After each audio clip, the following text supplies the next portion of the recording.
September 1, 1939, at the port of Bandar Shahpur, the sun blazed over the horizon at 6 a.m., signaling the start of another grueling day in the Persian Gulf.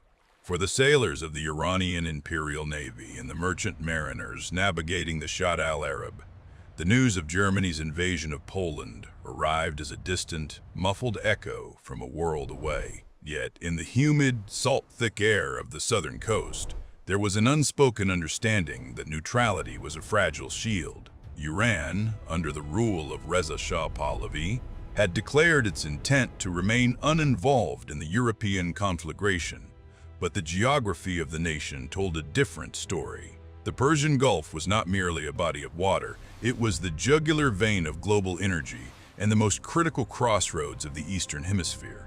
To the common Iranian sailor, life was defined by a rhythmic cycle of tides and the ancient pulse of trade. They manned small sloops and gunboats like the Bar and the Palang, vessels that represented a young nation's pride and its fierce desire for modern sovereignty. These men were sons of the desert and the sea, navigating treacherous sandbars and the scorching Shamal winds that could turn a clear afternoon into a blinding, suffocating dust storm by 3 p.m. They guarded the approaches to Abadan, home to the world's largest oil refinery, where the Anglo-Iranian oil company's pipelines hummed with the lifeblood of the British Empire. To the Iranian sailors, this was home, a place of hard work and family, but to the great powers of the world, it was a prize of such immense value that it could not be left to the whims of a neutral state. As 1940 progressed, the strategic weight of the Iranian waterways began to shift dramatically. The Mediterranean was becoming a graveyard for Allied shipping, and the long, arduous route around the Cape of Good Hope made the Persian Gulf the most secure and vital gateway to the interior of the Middle East.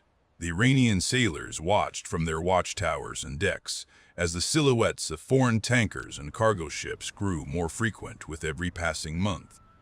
By 11 a.m., on any given Tuesday, the horizon would be dotted with the funnels of British, Dutch, and Norwegian vessels, all seeking the perceived safety of the neutral Iranian coast. However, beneath the surface of this official neutrality, a silent and desperate war of influence was being waged. German technicians and advisors were scattered throughout Iranian industry, and the British were growing increasingly paranoid that the Shah's neutrality was merely a thin veil for pro-Axis sympathies. This placed the Iranian sailors in an impossible position, caught between their national duty and the encroaching demands of global superpowers. The turning point came in June 1941, when Hitler launched Operation Barbarossa against the Soviet Union. Suddenly, the Persian Gulf was no longer just about oil. It was about the survival of the Allied cause. The Soviet Union desperately needed tanks, planes, and food, and the most viable route to deliver these supplies was through the Iranian corridor. The sailors at the port of Khorramshahr noticed the shift in tension almost immediately. The air felt heavier, not just with the 110-degree heat of mid-July, but with the ominous presence of British warships lurking just beyond the horizon at 4 p.m. every evening. These mariners, many of whom had been trained in Italy or by European officers, found themselves caught in the middle of a geopolitical storm. They were professionals, dedicated to the defense of their waters, yet they were increasingly aware that their small fleet was all that stood between Iran and the hunger of empires. These men were not politicians. They were sailors who understood the language of the sea better than the rhetoric of diplomatic cables. They knew every inlet of the Khuzestan coast and every subtle shift in the currents of the Strait of Hormuz. They were the silent guardians of a corridor that the world would soon call the Bridge of Victory. Yet their own stories have been largely swept aside by the tides of history. We remember the grand maneuvers of the Allied powers and the massive convoys that eventually moved millions of tons of supplies, but we often overlook the men on the decks of the Iranian sloops, watching the sunset at 7 p.m. and wondering if the morning light would bring peace or an invasion. Their story is one of profound significance, a narrative of impossible choices and overlooked bravery. In the sweltering heat of the Gulf, these sailors maintained a professional discipline that defied the mounting pressure from London and Moscow. They were the face of a nation trying to find its way in a world that had gone mad, standing on the decks of ships that would soon face an onslaught. They were never equipped to survive. As we look back at the strategic maps of World War II, we must remember that those blue lines representing supply routes were not empty spaces. They were inhabited by thousands of Iranian souls whose lives were about to be upped by a global storm they did not start, but were forced to endure. The legacy of these mariners remains etched in the salt and silt of the Persian Gulf, a poignant reminder that even in the shadow of giants, the quiet courage of a local sailor can define the soul of a nation. They were the unsung heroes of the waterways, standing guard at the edge of a world on fire, representing a chapter of history that deserves to be told with the same reverence as the greatest battles of the era. August 25, 1941, off the coast of Bandar Shahpur. The pre-dawn stillness was not broken by the cries of gulls or the gentle lapping of the tide, but by the ominous silhouette of British warships looming out of the morning mist. This was the beginning of Operation Countenance, a swift and overwhelming invasion that would change the course of Iranian history forever. For the sailors of the Imperial Iranian Navy, it was a day of reckoning they were never prepared to face, yet one they met with a desperate and tragic gallantry. While the world's attention was fixed on the frozen steppes of Russia or the heat of the North African deserts, a smaller but equally vital struggle was unfolding in the warm, shallow waters of the Persian Gulf. The British Royal Navy and Australian warships moved with clinical precision, aiming to neutralize the Iranian fleet before it could offer any significant resistance. At 4:10 a.m., the Iranian sloop Babur was struck by a sudden and devastating barrage of shells while still at its moorings. Within minutes, the pride of the Southern Fleet was a burning wreck, its deck slick with the blood of men who had barely had time to reach their battle stations. The surprise was total, and the devastation was absolute. Further down the coast at Khorramshahr, the situation was even more dire. Admiral Ghulam Ali Bayandur, the commander of the Iranian Navy, and a man who had spent his life trying to modernize his nation's maritime presence, refused to serve his post. He rushed to the front, attempting to organize a defense against an onslaught that was numerically and technologically superior. By 8 a.m., Bayandur was dead, killed by machine gun fire while defending a radio station. His death signaled more than just the loss of a commander. It was the symbolic of Iran's naval independence during the war years. To the north, Soviet forces were simultaneously crossing the border, ensuring that the country was squeezed in a geopolitical vice. The primary objective of this joint occupation was the creation of the Persian Corridor, a vital lifeline that would allow millions of tons of American L-lease supplies to reach the struggling Soviet front. But for the Iranian maritime community, this strategic necessity felt like a profound betrayal of their neutrality. Their ports were seized, their warehouses were requisitioned, and their vessels were either sunk or pressed into service under foreign flags. The Iranian sailors who survived the initial bombardment found themselves in a strange and difficult position. They were no longer the masters of their own waters. Instead, they became essential but overlooked laborers in a global supply chain, navigating treacherous routes to ensure that the gears of the Allied war machine kept turning. The impact on the Iranian maritime fleet was devastating. The few modern ships the nation had spent years acquiring, such as the Palang and the Babur, were gone in a single morning. What remained was a collection of dhows, tugs, and small transport vessels that were immediately put to work by the British and Soviets.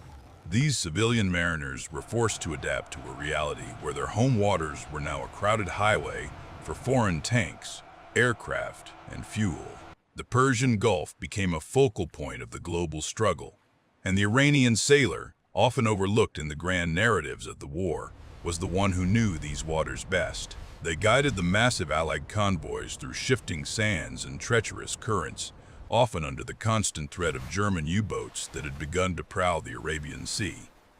The legacy of the 1941 occupation is one of profound irony. Iran's forced contribution to the Allied victory was arguably one of the most significant factors in the eventual defeat of the Axis on the Eastern Front. Yet the cost was the total dismantling of their maritime sovereignty and the loss of many of their finest men.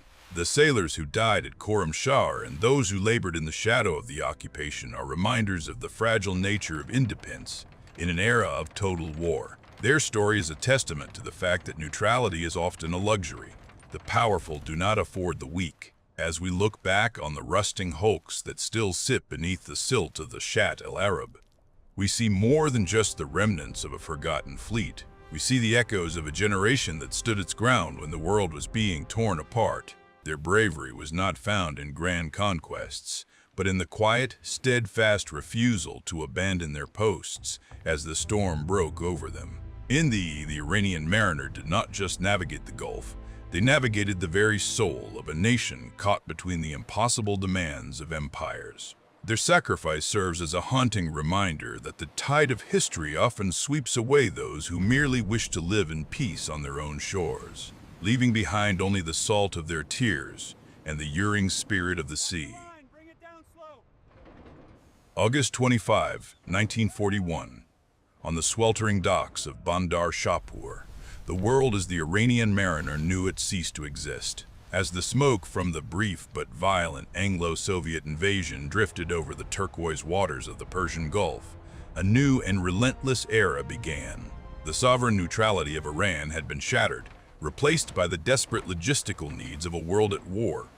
For the local sailors and dock workers, the transition was jarring and immediate. They were no longer merely navigating local trade routes. They were being forged into the essential gears of the Persian corridor, a massive supply artery that would eventually become the lifeline for the Soviet Union in its struggle against the Third Reich. By 3 p.m., on those early days of occupation, the ports that had once moved carpets, dried fruits, and local textiles were being surveyed by foreign engineers with a cold, industrial gaze.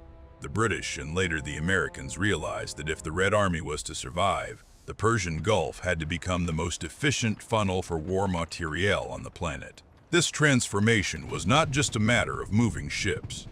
It was a total reimagining of the Iranian landscape. The Trans-Iranian Railway, a crowning achievement of national pride completed only years prior, was seized and repurposed. Iranian railway workers and sailors found themselves working side by side with British Royal Engineers, and by late 1942, the American Persian Gulf Command. The heat in the Gulf was an enemy as formidable as any U-boat. At 1 p.m. of Gulf was an enemy as formidable as any U-boat. At 1 p.m., in the peak of summer, temperatures on the metal decks of Liberty ships could soar well above 130 degrees, yet the work never stopped. Iranian merchant sailors, who understood these waters better than any foreign navigator, became the unsung guides through the treacherous shoals and shifting sandbars of the Shatt el-Arab. They manned the tugs and the lighters, unloading millions of tons of cargo that arrived from the United States and Britain. Every crate of rations, every disassembled Studebaker truck, and every gallon of aviation fuel had to pass through the hands of these men. The logistics were staggering. What began as a trickle of supplies became a flood. In the ports of Khorramshahr and Bandar Shahpur, the infrastructure was expanded at a breakneck pace. New jetties were hammered into the seabed and massive cranes began to dominate the skyline, replacing the elegant masts of traditional dhows. The transition was not merely technological, it was deeply personal. Iranian sailors saw their homeland transformed into a giant warehouse for foreign powers. They watched as the wealth of the world passed through their fingers, heading north to a front they would never see for a cause they had been forced to join. By 10:15 a.m., on any given day in 1943, the horizon was thick with the silhouettes of Allied convoys. The Iranian mariners on these vessels lived in a state of constant, grinding labor. They were the ones who ensured that the bridge to victory did not collapse under its own weight. They were the anonymous laborers who greased the wheels of history, often working for meager wages in conditions that would have broken lesser men. They dealt with the constant threat of Axis sabotage and the psychological toll of seeing their ports occupied by foreign uniforms. The legacy of this period is often buried under the grand narratives of Stalingrad or the Normandy landings. Yet, without the Persian corridor and the Iranian hands that built and maintained it, the history of the 20th century would look very different. These sailors were the silent architects of a global victory, standing at the crossroads of empires and enduring the unendurable. They gave their sweat, their strength, and often their lives to a logistical miracle that they neither asked for nor fully controlled. The story of the Persian corridor is a testament to the resilience of the human spirit when caught in the machinery of total war. The Iranian mariners did not win medals in high-profile battles, but they carried the weight of the Allied cause on their backs across the burning sands and salt-cracked docks of the Gulf. Their sacrifice is etched into the very stones of the ports they expanded and the tracks of the railway they served. They remind us that history is not just made by generals and prime ministers, but by the quiet, tireless men who keep the ships moving when the world is on fire. Their legacy is the peace they helped buy with their labor, a peace that arrived too late for many, but remains a haunting echo in the warm winds that still blow across the waters of the Persian Gulf. August 1942. The Strait of Hormuz shimmered under a white-hot sun that seemed intent on melting the very steel of the hulls passing through its narrow bottleneck. For the Iranian sailors navigating these waters, the Persian Gulf was no longer the familiar, life-giving cradle of trade it had been for centuries, but a claustrophobic gauntlet where nature and man conspired to destroy. The heat was a physical weight, a suffocating blanket that descended as early as 8 a.m. and refused to lift until long after the sun had dipped below the jagged, sun-scorched horizon of the Iranian coast. In the cramped, oil-slicked engine rooms of the tankers and merchant ships, temperatures regularly climbed to 130 degrees Fahrenheit, turning every breath into a lung-searing effort that tested the limits of human biology. Iranian stokers and deckhands worked in shifts that defied urines, their skins slick with a mixture of salt spray and relentless sweat. Knowing that one lapse in concentration could lead to a mechanical failure or a missed signal in the blinding glare of the midday sea. By 2 p.m., each day, the metal deck plating became too hot to touch with bare hands. Yet the work of securing heavy cargo and monitoring the horizon for threats never stopped. This was the southern terminus of the Persian corridor, the vital artery through which the lifeblood of the Soviet war effort flowed, and every sailor knew that the survival of millions depended on the steady movement of these ships. But the environment was only half the struggle. Beneath the turquoise surface lurked a predatory threat that the sailors of the Gulf had rarely faced in their long maritime history. German U-boats, having rounded the Cape of Good Hope and entered the Indian Ocean, began to probe the approaches to the Gulf, seeking to sever the supply line before it could reach the safety of the inland ports. At 11:30 p.m., the darkness offered no true sanctuary, as the phosphorescence of the tropical water often betrayed the wake of a ship to a prowling periscope, turning the sea into a glowing map for enemy commanders. The Iranian crews on local dhows and smaller coastal vessels played a role that went largely unrecorded in the grand strategy rooms of the Allied powers. These men, who possessed an intimate knowledge of every hidden sandbar and seasonal current from Bushehr to Bandar Abbas, became the unofficial scouts for the massive Allied convoys. They navigated the treacherous shallows where the larger destroyers dared not venture, watching for the telltale signs of naval mines dropped by enemy aircraft or the suspicious silhouettes of surface raiders disguised as neutral traders.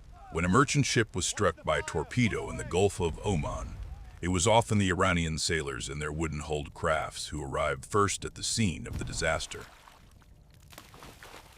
At 3:15 a.m., under a canopy of indifferent stars, they would pull blackened, oil-soaked survivors from the burning water, while the air was still thick with the acrid smell of cordite and high-octane fuel. The psychological pressure was as relentless as the climate. A sailor might begin his watch at 4 a.m., in the relative cool of the pre-dawn, only to speed the next 12 hours in a state of hypervigilance, scanning the waves for the silver streak of a torpedo or the dark, rounded shadow of a drifting mine. The Gulf was a shallow sea, and a sinking ship often left its mast protruding from the water like skeletal fingers, a grim reminder to every passing crew of the fate that waited beneath the waves. For the Iranians, this was not just a global conflict being fought on their doorstep. It was an existential challenge that redefined their relationship with the sea. They were the silent partners in a logistical miracle, the men who kept the gears of the world turning when the machinery of civilization threatened to grind to a halt under the friction of total war. The grit of the desert wind, known as the shamal, frequently whipped up sandstorms that reduced visibility to near zero, forcing ships to navigate by sound and instinct alone. In these moments, the boundary between the sea and the sky vanished, leaving the sailors in a gray, gritty void where the threat of collision was as deadly as any enemy mine. Yet, through the dust and the heat, the Iranian mariners persevered, driven by a quiet necessity to protect their waters and fulfill their role in a war they did not start but were forced to finish. As we look back at the turquoise expanse of the Persian Gulf today, it is easy to see only the modern tankers and the glittering wealthy coastlines, forgetting the men who steered through the smoke and the salt haze of the 1940s. Their legacy is not found in grand monuments of marble, but in the quiet continuity of the trade routes they protected and the victory they helped secure through sheer dogged persistence. They endured the unendurable, finding a way to survive in a landscape that wanted to burn them and an ocean that threatened to swallow them whole. The Persian Gulf remains a place of extremes, but the ghosts of those sailors still ride the warm winds, a testament to the fact that courage is often found in the most scorching shadows. Their story is a poignant reminder that the greatest contributions to history are often made by those who simply refuse to let the fire go out, even when the world is burning around them. In the silence between the crashing waves, their sacrifice remains a haunting echo of a time when the desert sea was the most important place on Earth. August 1941, the humid docks of Bandar Shahpur transformed into the busiest bottleneck on the planet as the world turned its desperate eyes toward the Persian Gulf. The sun climbed high by 9 a.m., turning the metal hulls of docked freighters into searing ovens that could blister skin at a touch. This was the start of the Persian Corridor, a lifeline that would ultimately decide the fate of the Eastern Front and, by extension, the entire war. While the history books often focus on the frozen trenches of Russia, the materials that kept those trenches manned were first hoisted by the salt-crusted hands of Iranian sailors and dockworkers. These men were the unsung engine of the Allied war effort, operating in conditions that would break the spirit of the most seasoned veterans. The sheer scale of the operation was staggering. By 11 a.m. each day, the ports were a chaotic symphony of grinding cranes, shouting men, and the rhythmic cuffing of locomotives. Iranian sailors, many of whom had only ever known the quiet life of coastal dhow trading, were suddenly thrust into the gears of a global military machine. They manned the tugboats that guided massive American Liberty ships into shallow harbors and worked the lighters that ferried crates of disassembled fighter planes and heavy tanks to the shore. There was no room for error. If the flow of goods stopped for even a single day, the ripple effect would be felt thousands of miles away on the outskirts of Moscow. But this logistical miracle came with a devastating human cost. The climate of the Gulf was a relentless enemy. By 2 p.m., the heat often surged past 125 degrees, and the humidity was so thick it felt like breathing through a wet cloth. Iranian sailors spent their days in the bowels of ships or on exposed decks, exposed to a sun that showed no mercy. They suffered from chronic dehydration, severe heat exhaustion, and tropical diseases that thrived in the stagnant waters of the ports. Yet, the work continued through the night. At 3 a.m., the docks remained illuminated by harsh spotlights as the urgency of the war meant the cycle of unloading never paused. The Iranian people paid a price that was not just physical, but social and economic. Their country had been occupied by Allied forces to secure this route, leading to massive inflation and food shortages as the local infrastructure was redirected toward the military. The very grain that Iranian sailors were unloading for the Soviet Union was often more than what was available to their own families in the villages. They were witness to a bitter irony. They were the porters of a global feast while their own plates remained empty. Every crate of medicinal supplies that passed through their hands was a reminder of what they lacked. Yet they did not revolt or sabotage the lines. They understood, perhaps better than anyone, that the monster marching across Europe would not stop at their borders if the corridor failed. The statistics tell one story, But the ghosts of the Gulf tell another.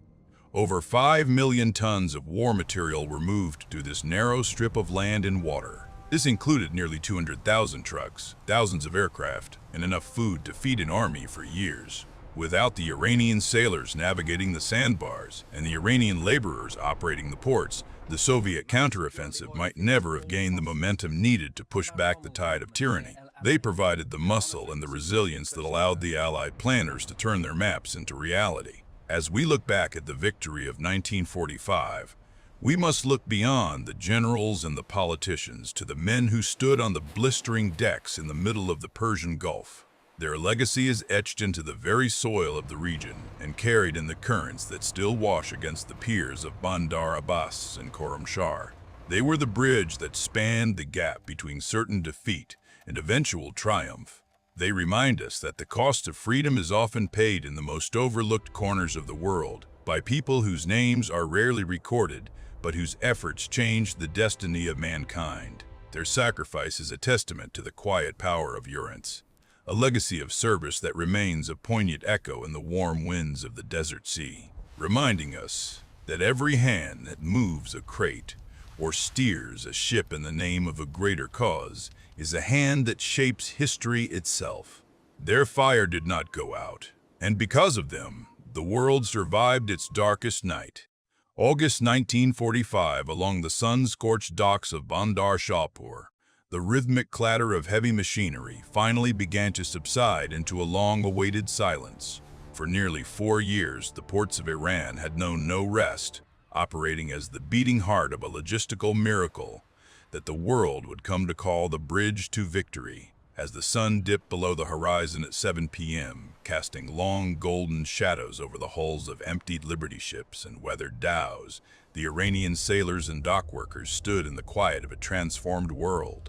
They had moved nearly 5 million tons of supplies, a mountain of steel, grain, and fuel that had sustained the Soviet Union in its darkest hour. Yet, as the global celebrations for the war ignited in London, Washington, and Moscow, the men of the Persian Gulf began to slip into the shadows of history, their monumental contributions destined to be whispered rather than shouted. The legacy of these unsung heroes is not found in grand monuments of marble, but in the survival of a continent. When we look at the maps of the Eastern Front, we see arrows representing divisions and armies, but we rarely see the invisible lines of supply that stretched from the warm waters of the Gulf to the treacherous Zagros Mountains. Every Iranian sailor who braced himself against the stifling 115-degree heat at 2 p.m. to secure a crate of ammunition was a vital link in the chain that broke the back of the Third Reich. These men operated in a theater of war where the enemy was not always a U-boat or a bomber, but the crushing exhaustion of less labor and an environment that pushed the human body to its absolute limit. They were the silent partners of the Allied cause, providing the sinews and muscle for a victory they were often told was not their own. In the decades that followed the Sur, national memory in Iran and the West underwent a series of seismic shifts. The onset of the Cold War and the internal political upheavals of the region began to cloud the shared history of the 1940s. The story of the Iranian sailor was caught between competing narratives. In the West, the focus remained on the high drama of the Atlantic convoys and the storming of beaches. In the East, the narrative was dominated by the immense sacrifice of the Red Army.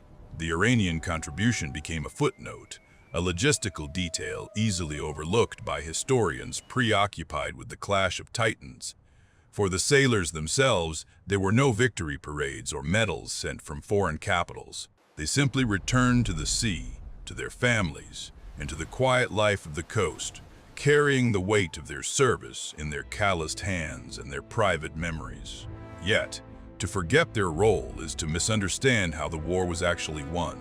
The Allied victory was not just a triumph of ideology or military genius, it was a triumph of endurance and cooperation. The Persian corridor was a place where different worlds collided, where the local knowledge of the Gulf waters and the ancient trade routes of the plateau became the modern highway for the liberation of Europe. The Iranian sailors proved that even in a world torn apart by the ambitions of empires, the collective effort of ordinary people could alter the course of human events. Their labor ensured that the light of the world did not go out, even when the darkness seemed absolute. Reflecting on their journey today, we see a story of profound resilience.